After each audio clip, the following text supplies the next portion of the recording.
There was nothing traumatic about our son's passing. The traumatic thing is waking up every day and not having him here.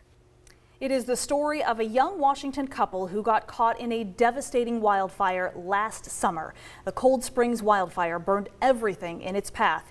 And for Jake and Jamie Hyland, it cost them everything. This area of Okanogan County is remote, it is undeveloped, and it is completely cut off from technology. So when the Cold Springs fire swept through this very spot, there was no way to call for help. Jake and Jamie Hyland have not been back here since that night more than a year ago, but they did let us come here to see firsthand what happened and to help tell their story. There's no Wi-Fi out there. And that wasn't good, you know, when there's a disaster going on. But usually that's nice because it's like disconnected from the world and it's really peaceful.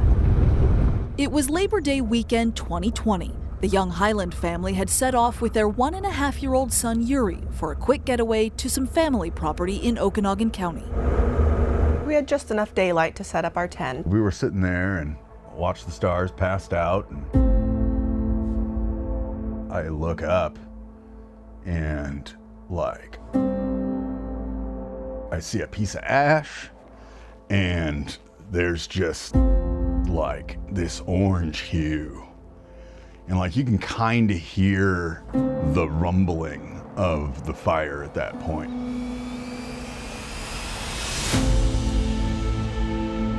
I ran back and I'm like, Jamie, we gotta go. We had 3 different options. We could try and hide in the Quonset hut, but we thought we'll probably turn into toast in there. We could try and go back up the road, but that was really the direction the fire was coming from. The third option was to try and get to the river. So we hopped in the car with our son and zoomed as fast as we could.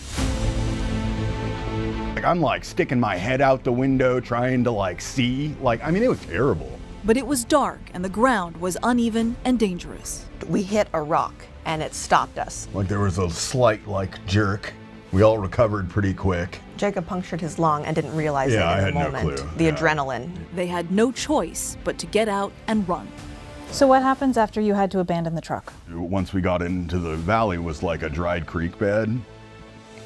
And we're running through that and I mean, it's treacherous in the daylight with, boots on. I mean, let alone the middle of the night by yourself running for your life. The wind was blowing hard that night. It's estimated the fire was moving 50 to 60 miles an hour. So when it became obvious that they would not be able to outrun the flames, they took shelter at a rock face like this one. They got as close to each other as they possibly could. They formed a little shelter around their baby and they prayed. When it touched me, when that moment happened, I mean, it's like time stood still, the screaming, the world's on fire. When the fire first came, I'm looking at it, it's right there. And it was I thought we were gonna make it to the river. I didn't think everything was gonna end like this. And then the flame was there and it was, it hurt and everything, but it was oh, okay, I'm going to die now. We are all, me, my husband, our child, our other child inside. My little family is about to be in heaven. And then the flame passed away and it's oh, we didn't die. So we sat there for a little while and we thought, okay, we still might die. And then we talked about it and prayed for wisdom again and decided we are still going to try to get to the river. We were well past the point of exhaustion, but we kept going and going because we're we need to get to a hospital. We need to get help for our baby boy. Did Uri get burned? Or do you think it was the smoke? Or both? It was probably the smoke that ultimately caused him to pass away. But yeah, he suffered some burns too. And I remember just Jacob's voice as he held him close and said, I'm sorry, I know it hurts, I'm sorry. Finally, they made it to the Columbia River. But they decided their best bet was to keep going to try and find help at the Chief Joseph Dam, roughly 10 miles away. When we got to the cove that was impassable, we were trying to find, is there any way, can we climb up it? But our hands were too destroyed. Could we get around it? We'd have to swim, and how do we carry our son, and are we even capable of swimming right now? And then Jacob said, I think he's dead. So we went back to the shore and we looked and there was just a little bit of breath left. He was just barely alive. So we all lay down and cuddled together and held him close and whispered a blessing and a send-off and told him that heaven is a good place and Jesus loves children and we'll see him there sooner or later. And we all three fell asleep together. And when we woke up, he was gone.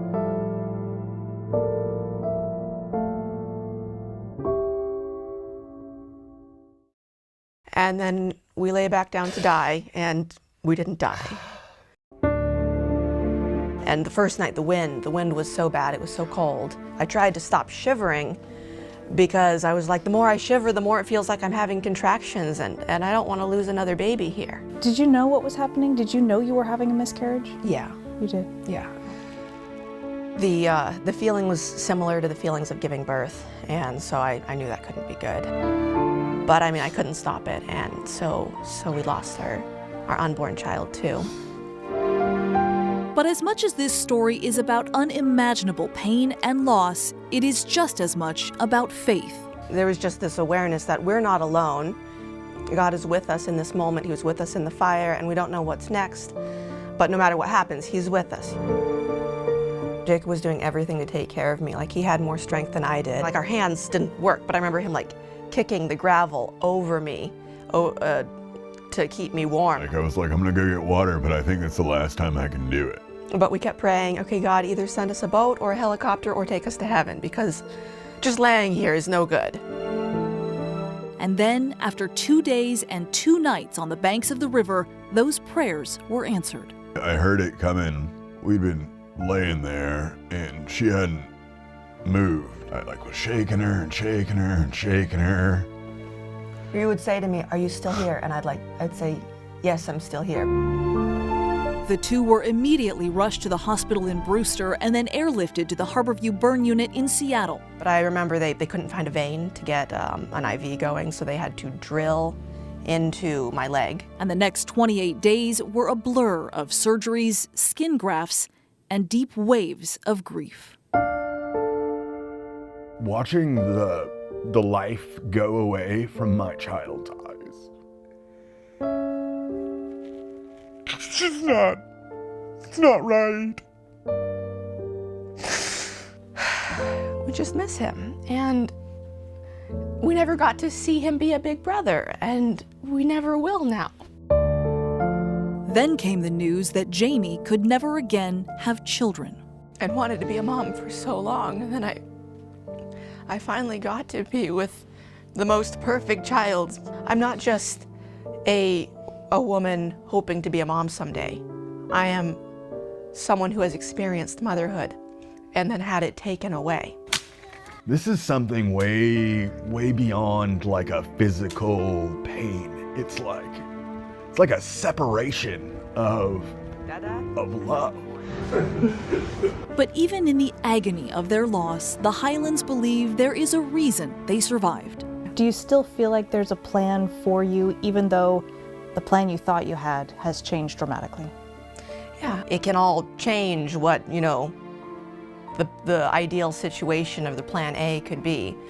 But God can work out a plan B, he can work out a plan C, and we just take one day at a time and figure out what that's going to be. Now they are moving forward with a new plan, trying for another baby through surrogacy. If I'm here on earth to do anything, it's to be there for the growing and the experience of life.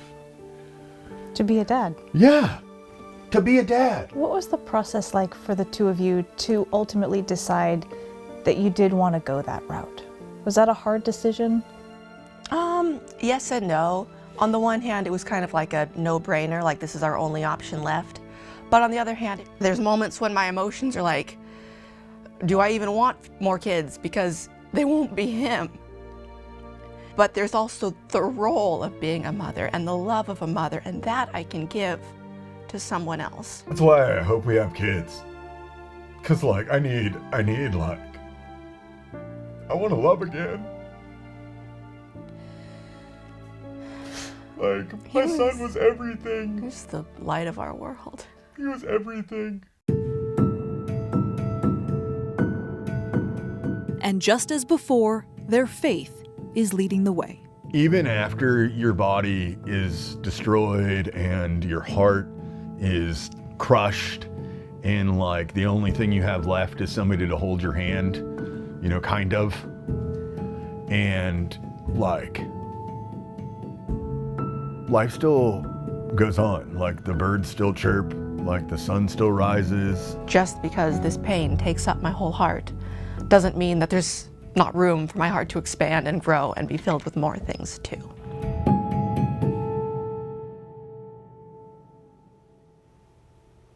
Wow. So I want to thank Jacob and Jamie for just allowing us in to try to share this story, for sitting down with us and being so willing to open their hearts and be vulnerable, because what they have endured is staggering. The word I keep coming back to is just like crushing. I cannot imagine going through what they went through. It's incredible. It is. It's absolutely incredible. And we want to let you know that we had a 3-hour conversation that day. You can go to our website, you can listen more about it, and we also can send you the link if you want to watch that story again, and also to contribute to their GoFundMe account so that they can continue to fund that surrogacy effort. Yeah, let's talk about that a little bit. They're actively pursuing that route. Where does that stand for them? So they have a friend who has offered to be a surrogate for them. They also have a fertility center in the Seattle area that has offered at least a portion of their services to help them have a baby. So at this point, they're looking for donations to try to help fund the other part. And the reason that is so important is because if we think back a year ago, there was another GoFundMe that was circulating to help them pay for medical bills. They had $2 million in medical bills, and it was the GoFundMe that helped them not have crushing debt after this. So they know that the hearts of this community, this state, this area are pouring out for them, and people wanting to help. Yeah. And that's how to do it. Well, it seems like they certainly will. And I got to say, it's one thing to cover this story when it happened, and we heard about this happening. We saw the video of their burnt out pickup truck, and we heard the story, but to actually hear them explain what they went through, it's just unbelievable, unfathomable. There are no words. My goodness.